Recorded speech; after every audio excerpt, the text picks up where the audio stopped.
दोस्तों, कैसे हैं आप? स्वागत है आपका मेरे यूट्यूब चैनल पर।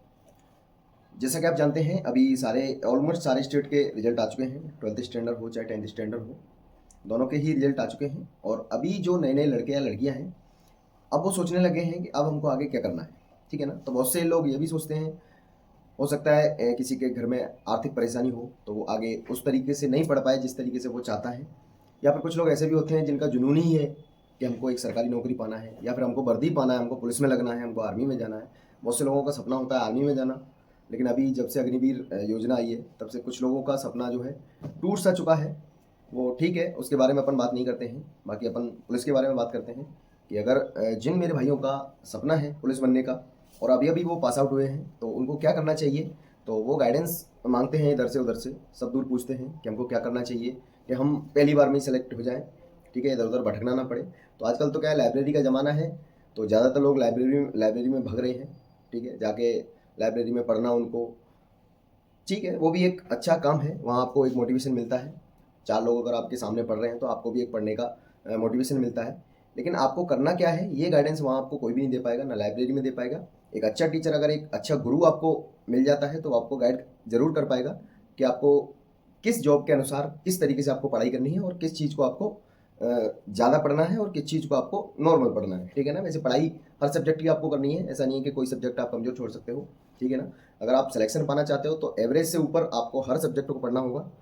अगर आपके कुछ सब्जेक्ट स्ट्रॉन्ग है, जैसे मान लीजिए किसी एग्जाम में अगर 4 सब्जेक्ट हैं, आपके 2 सब्जेक्ट स्ट्रॉन्ग हैं, तो उनको इतना स्ट्रॉन्ग बना लीजिए कि जो 2 सब्जेक्ट हमारे थोड़े से वीक हैं उनको हम एवरेज कर सकें। ठीक है ना। तो सिलेक्शन अगर पाना है तो इस तरीके से आपको रणनीति बनानी होगी। ठीक। तो जो नए लड़के हैं जिनको पता नहीं है अभी ABCD कॉम्पिटिटिव एग्जाम की, उनके लिए मैं ये वीडियो बना रहा हूँ। वीडियो में बने रहें लास्ट तक।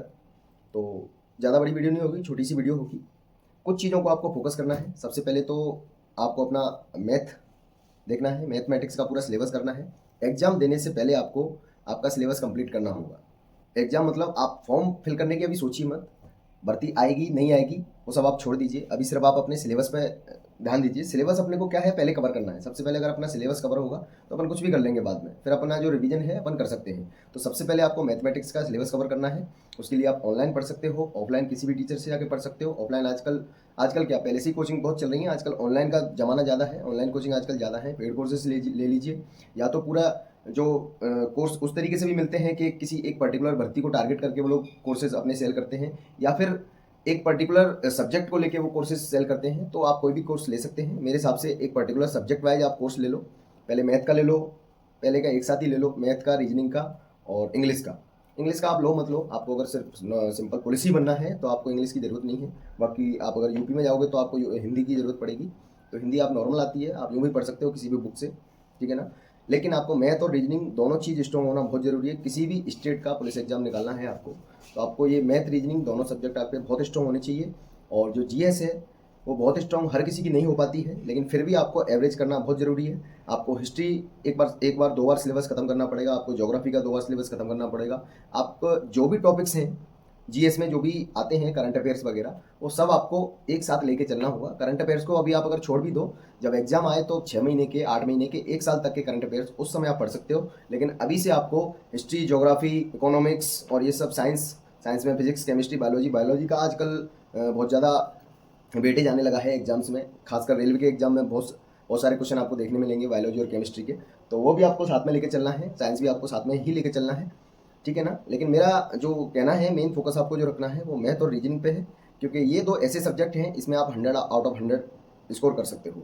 तो ये अगर 2 चीज़ हमारी स्ट्रांग हो जाएंगी तो बाकी चीज़ें जो हमारी एवरेज हैं अपन उसको कवर कर सकते हैं। ठीक है ना। अपने को सिलेक्शन लेना है, अपने को कोई फर्स्ट रैंकर नहीं बनना है। आप अगर फर्स्ट रैंक लाओगे तब भी आप पुलिस कांस्टेबल ही कहलाओगे, और आप अगर लास्ट वाली रैंक लाओगे तब भी आप पुलिस कांस्टेबल कहलाओगे। तो उससे कोई फ़र्क नहीं पड़ता है। अपने को सिलेक्शन लेने के लिए पहले पढ़ना है। आपको रैंकर बनना है वो बात की चीज़ है। अच्छे एग्जाम्स की तैयारी कीजिए, अच्छे एग्जाम्स में आप रैंक लाइए, उसमें बेनिफिट अपने को मिलता है रैंक्स का। बाकी इधर मेरे को नहीं लगता कि कोई अपने को बेनिफिट है। अपन कोई भी रैंक लाएँ, अपन सब एक ही कैटेगरी में आ जाते हैं। ग्रुप C की नौकरी है, ग्रुप C में ही अपन सब आते हैं। कोई रैंक का यहाँ पर कोई सिस्टम नहीं है। तो अपने को सिर्फ सिलेक्शन लेने के लिए पढ़ना है। और आप, आशा करता हूँ जो मैंने बताया है, जिस तरीके से जो नए लड़के हैं उनके लिए बता रहा हूँ मैं। आप पुराने हो गए हो तो आपको सब पता है, आपको किस तरीके से पढ़ना है, क्या करना है, क्या नहीं करना है। बाकी ये जो चीज़ें मैंने बताई हैं वो सब नए लड़कों के लिए है, नए लड़के और लड़कियों के लिए जिनको अभी ABCD नहीं पता है कॉम्पिटिटिव एग्जाम की, कि कॉम्पिटिटिव एग्जाम होता क्या है। हैं। और एक और बात है, आप आजकल आजकल क्या है, सारे एग्ज़ाम्स ऑनलाइन होने लगे हैं, तो ऑनलाइन मॉक्स भी लगाना चालू कर देना। 2 ढाई महीने पढ़ो, उसके बाद आपको समझ में आने लगेगा कि क्या है, कैसे है, किस तरीके से। फिर आप मॉक्स लगाओगे तो आपको ये भी पता चल जाएगा कि एग्ज़ाम किस तरीके से होता है, ठीक है ना, किस तरीके से हमको एग्ज़ाम हैंडल करना है। एग्ज़ाम हॉल में बैठ के हमको, हालाँकि एक अलग ही होता है, यहाँ आप एग्ज़ाम लगाओगे और एग्ज़ाम हॉल में जब आप एग्ज़ाम लगाओगे तो वहाँ का प्रेशर अलग होता है, लेकिन प्रेशर अपने को मेंटेन यही करना है। अपन यहाँ जितने मॉक्स लगाएंगे हमारा कॉन्फिडेंस बूस्ट होगा तो वहाँ जाके हम डेफिनेटली अच्छा करेंगे, ठीक है ना। तो इसलिए मॉक्स लगाना भी ज़रूरी है और उसके साथ साथ पढ़ाई करना उससे भी ज़्यादा ज़रूरी है, और उसका एनालाइज़ करना सबसे ज़्यादा ज़रूरी है। मॉक्स आपने लगाया, एनालाइज़ नहीं किया तो मॉक्स लगाने का आपका कोई भी मतलब नहीं है, जीरो बट्टा सन्नाटा, ठीक है ना। मॉक्स लगाइए, उसके बाद एनालाइज़ कीजिए, तब तो जाके कुछ फ़ायदा होगा मॉक्स लगाने का, नहीं तो कोई मतलब नहीं है, ठीक है ना। तो बस पढ़ते रहिए। अभी आप पास आउट हुए हो तो अभी आपने सोच लिया होगा कि अभी तो हमको कुछ करना नहीं है, बाकी ऐसा नहीं है, आपको अभी से पढ़ना पड़ेगा, क्योंकि कंपटीशन बहुत बढ़ चुका है। नए नए लड़के आ रहे हैं, ऐसे ऐसे लड़के आ रहे हैं कि जिन्होंने 10th 12th बहुत अच्छे मार्क्स से पास किया, लेकिन फिर भी उनको, अब ठीक है उनकी कंडीशन है, बाकी अपन कुछ बोल नहीं सकते हैं। तो आपका कंपटीशन बहुत तगड़ा है, उस हिसाब से पढ़िए, कंपटीशन के हिसाब से पढ़िए, ठीक है ना। जय हिंद।